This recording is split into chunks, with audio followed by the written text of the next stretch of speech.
नमस्कार, आचरण के साथ मैं हूं टीएन मनीष, हाजिर हूं स्पेशल हैशटैग ट्रेंडिंग शो लेकर।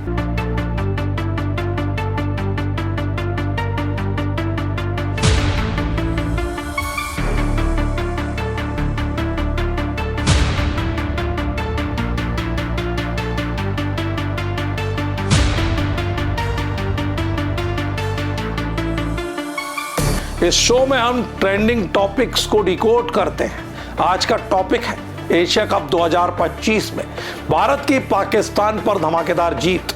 लेकिन इस जीत के पीछे छिपी राजनीति, देश के सेंटिमेंट्स और पहलगाम हमले की दर्दनाक यादें। क्या क्रिकेट सिर्फ खेल है या राजनीति का मैदान?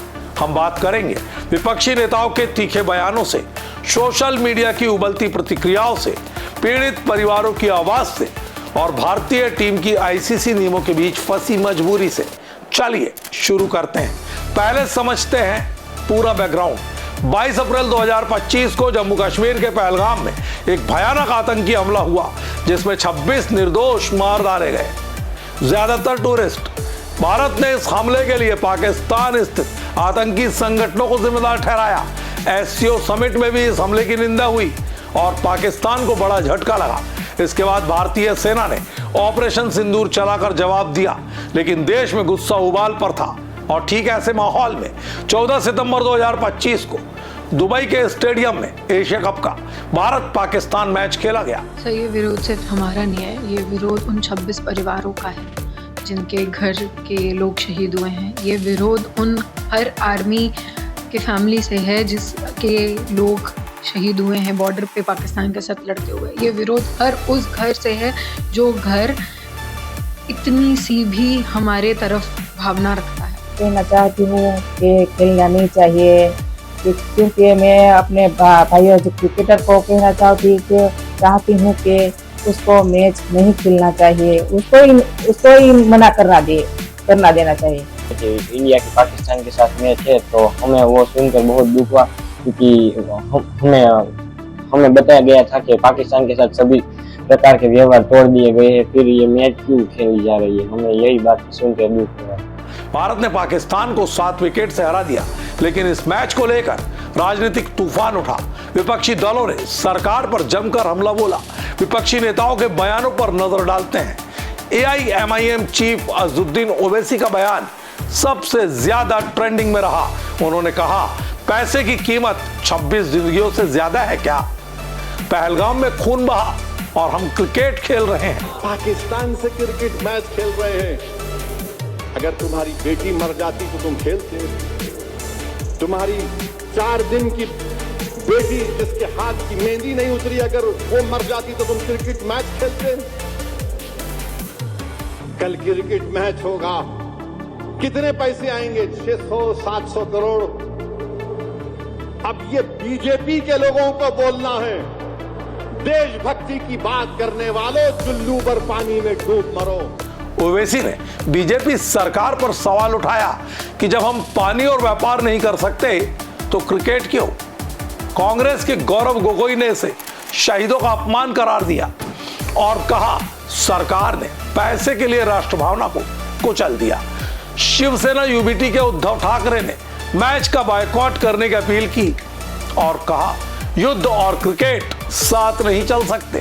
शिवसेना का हमेशा से मानना रहा है कि पाकिस्तान भारत का दुश्मन देश है और पाकिस्तान के द्वारा हमेशा आतंकवादी भेजकर हिंदुस्तानी की हत्या करी जाती है। तो ऐसे देश से क्रिकेट या कोई भी खेल नहीं होना चाहिए। ये क्रिकेट का क्या जरूरत है?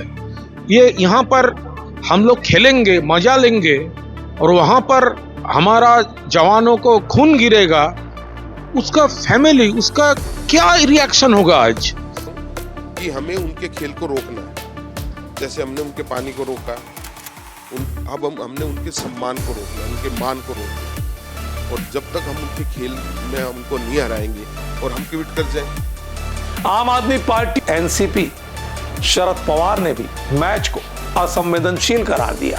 कुल मिलाकर कम से कम 5-6 प्रमुख विपक्षी नेता ओवैसी, गोगोई, ठाकरे, आदित्य ठाकरे, शरद पवार के गुट और उनके नेताओं ने सरकार को घेरा और मैच कराने को देशद्रोह तक करार दिया।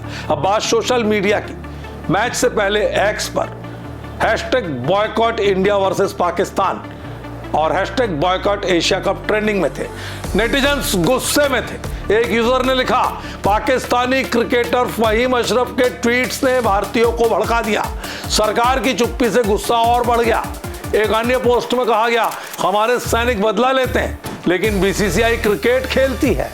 पहलगाम हमले के बाद एससीओ में मोदी ने आतंकवाद की निंदा की, लेकिन मैच की एक्साइटमेंट में ने लोगों को बांट दिया। कुछ ने बॉयकॉट की अपील की तो कुछ ने कहा क्रिकेट अलग है, लेकिन मैच जीतने के बाद माहौल बदला। अब hashtag India versus Pakistan trend में सूर्य कुमार यादव की तारीफ हो रही है। नेटिजन्स कह रहे हैं, नो हैंडशेक, जीत शहीदों को, यह असली देशभक्ति है। एक पोस्ट में लिखा, हमारे प्रार्थना पहलगाम पीड़ितों के साथ। मैच के बाद रिएक्शन ज्यादा पॉजिटिव है। लोग सूर्य कुमार के स्टैंड की तारीफ कर रहे हैं। कप्तान सूर्य कुमार यादव का बर्थडे था लेकिन उन्होंने जश्न नहीं मनाया। पोस्ट मैच प्रेजेंटेशन में कहा, हम पहलगाम पीड़ितों के साथ खड़े हैं, ये जीत हमारे आर्म्ड फोर्सेस की बहादुरी को समर्पित है। टीम ने पाकिस्तान से कोई हैंडशेक नहीं किया जो देश के सेंटीमेंट्स को रिफ्लेक्ट करता है, लेकिन पीड़ित परिवारों की रिएक्शंस दिल दहलाने वाली है। पहलगाम विक्टिम सावन परमार, जिन्होंने पिता और भाई खोए, उन्होंने कहा, ऑपरेशन सिंदूर व्यर्थ अगर हम क्रिकेट खेलते हैं। मुझे मेरा भाई लौटा दो जो गोली से मारा गया। एक अन्य पीड़ित की पत्नी ईशान्या द्विवेदी ने अपील की, बीसीसीआई को उन 26 लोगों की फिक्र नहीं, मैच गलत है। मैच से पहले परिवारों ने बॉयकॉट की मांग की और जीत के बाद भी उनका दर्द वही है। वे कहते हैं कि क्रिकेट ने उनके घावों पर नमक छिड़का। शहीद परिवारों की रिएक्शंस मैच से पहले गुस्से से भरी थी, लेकिन जीत के बाद वे सूर्य कुमार के ट्रिब्यूट से थोड़ी राहत महसूस कर रहे हैं, पर पूरी तरह वे संतुष्ट नहीं। अब सवाल है, भारतीय टीम की क्या मजबूरी? आईसीसी नियमों के तहत एशिया कप जैसे मल्टीलैटरल टूर्नामेंट्स में भाग लेना अनिवार्य है। भारत की पॉलिसी है कि द्विपक्षीय सीरीज नहीं खेलेंगे पाकिस्तान से 2008 मुंबई हमले के बाद से, लेकिन आईसीसी इवेंट्स में खेलना पड़ता है वरना पेनल्टी और बैन का खतरा। बीसीसीआई ने कहा, भारत पाकिस्तान से नहीं खेल रहा बल्कि टूर्नामेंट में है।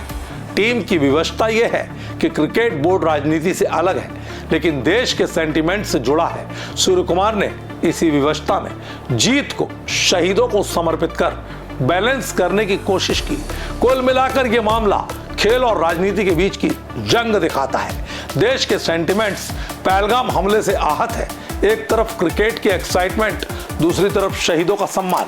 विपक्ष ने इसे राजनीतिक मुद्दा बनाया लेकिन टीम ने साइलेंट ट्रिब्यूट देकर देशभक्ति दिखाई।